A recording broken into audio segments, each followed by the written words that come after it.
जो ये लोग कहते हैं कि डर कर मुसलमान बन गए थे, तो जो बच गए वो क्या वो डरते नहीं थे? कि ये जो आज का मुस्लिम है अतीत का डरा हुआ हिंदू है। अगर मुस्लिम डर कर बना है, दोस्तों मैं कई दिन से सोच रहा हूँ कि इस टॉपिक पर भी वीडियो बनाया जाए। जब मैं कहीं क्षेत्र में जाता हूँ तो मुझे अनेकों प्रकार के व्यक्ति मिलते हैं।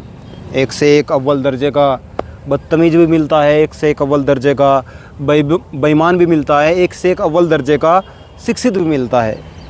ऐसे ऐसे लोग मिले हैं जिन्होंने मेरा पूर्ण बहिष्कार कर डाला, जिन्होंने मुझे गालियाँ तक दे डाली, जिन्होंने मुझे कहा कि ये बड़ा अच्छा आपने काम पकड़ा है। हर तरह का व्यक्ति मुझे ब्लेसिंग, मुझे मतलब बहुत सारी चीज़ों से नवाजने वाला व्यक्ति मिला है कि आप तो बड़े अच्छे काम कर रहे हैं, और समाज को जोड़ने का काम कर रहे हैं, संविधान को बचाने का काम कर रहे हैं, हिंदू मुस्लिम में कोई फूट ना पड़े उस पर काम कर रहे हैं। इस दौरान कुछ लोग ऐसे भी मिले हैं जिनको अलग ही तरीके का ज्ञान है।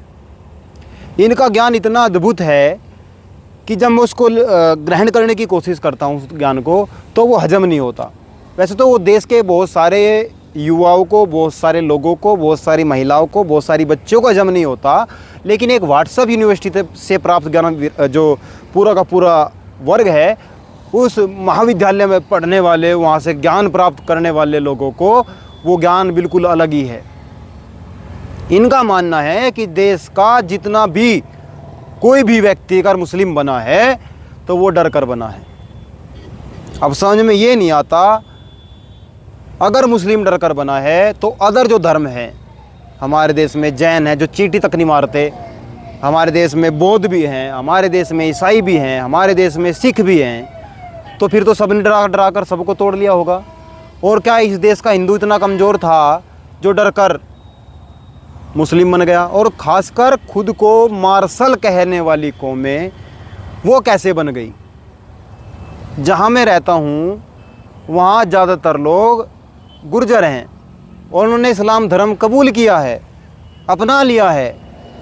लेकिन मेरी समझ में एक चीज़ नहीं आती, ये जो ज्ञान प्राप्त विद्यार्थी हैं व्हाट्सएप विश्वविद्यालय से, जो पूरी दुनिया में जिसका ज्ञान फैल रखा है, जो फॉरवर्डेड ज्ञान पर आधारित है, उन्होंने ज्ञान कहाँ से प्राप्त किया? ऐसी कौन सी पुस्तक है जिससे इन्होंने ये ज्ञान प्राप्त किया है कि ये जो आज का मुस्लिम है अतीत का डरा हुआ हिंदू है? डरा तो किससे डरा? अब औरंगजेब की बात आती है। अगर पहले क्रांति की बात की जाए तो 712 में मोहम्मद बिन कासिम आया था, जिसने लाशों के ढेर लगा दिए। उसके समय में बहुत एक्का दुक्का कोई व्यक्ति मुसलमान बना है। अब मैं उन लोगों से पूछना चाहता हूँ, हालांकि मैं इस पर एक पूरा वीडियो सीरीज़ के तौर पर करना चाहता हूँ, अगर आप सब मुझे अपना प्यार देंगे, आप सब अपना साथ मेरे साथ रखेंगे, तो इस पर हो सकता मैं बड़ा अच्छा वीडियो बनाऊं जो पूरे जवाबों के साथ होगा, पूरे सटीक उन सारे उदाहरणों के साथ होगा, कब कहाँ किसने इस्लाम कबूल किया, कैसे कैसे किया, किसके डर से किया या बिना डरे किया। ऐसा नहीं है कि मुस्लिम नहीं कहते, मुस्लिमों का बहुत सारे लोगों ने मेरे से कहा है कि पहले हम बहुत बुरी जगह थे, अब बहुत अच्छी जगह आ गए हैं। हर तरह का आदमी है। हमारे देश के संविधान ने हमें जीने का अधिकार दे रखा है, अपनी मर्जी से धर्म बदलने का अधिकार दे रखा है, स्वतंत्रता हमें दे रखी है संविधान ने, सामाजिक न्याय हमें दे रखा है, राजनीतिक न्याय, आर्थिक न्याय, इतने तरह के न्याय हमें दे रखे हैं। फिर भी हम बात कर रहे हैं। अब देख लीजिए कितने गोल्ड मेडल देश में आए होंगे, 140 करोड़ की जनता में कितने गोल्ड मेडल आए होंगे।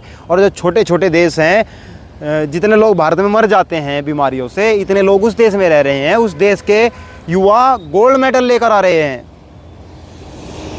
सोचिए हम कहाँ खड़े होंगे, क्योंकि हमें बात ही हम धर्म की कर रहे हैं और धर्म का भी हमें पता नहीं है। तो शायद हो सकता है इन युवाओं को ज्ञान जो है कम हो, इन युवाओं को पता न हो। और जो ये लोग कहते हैं कि डर कर मुसलमान बन गए थे, तो जो बच गए वो क्या वो डरते नहीं थे?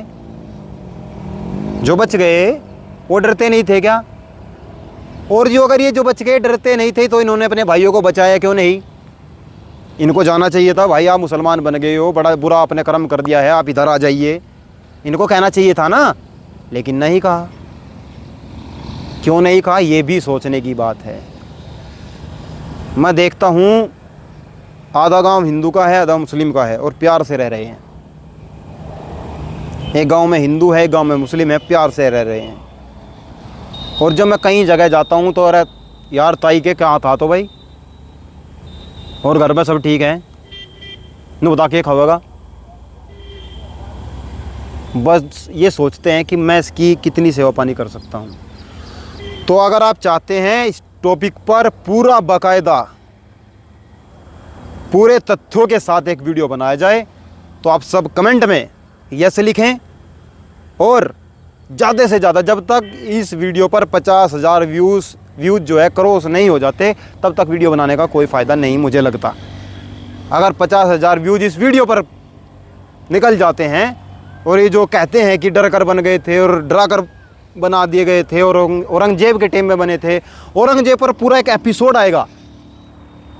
कुछ लोगों का मानना है इतने मण जने वो उतार देता था, इतनी गर्दनें उतार देता था। इसका इस्तेमाल क्या करो, ज़रूरी है, दिक्कत होती है, पढ़ा करो, समझा करो। एक मण में कितना वजन होता है, एक ग्राम, एक जनेऊ में कितना ग्राम वजन होता है, समझा करो। 1 ग्राम नहीं होता पूरा, समझने की चीज़ है। अगर आप समझेंगे नहीं तो यूँ ही चलता रहेगा। खैर, मेरा उद्देश्य था आप सभी को यहाँ तक इस बात को आपके सामने रखना कि आप समझ सकें और इस बात पर हम बैठकर एक अच्छा वीडियो बना सकें। तो आप जुड़े रहिएगा गाम गवांड के साथ, ज़्यादा से ज़्यादा वीडियो को शेयर कीजिएगा, और हम फिर मिलते हैं आपसे नई वीडियो के साथ। जय हिंद, जय भारत।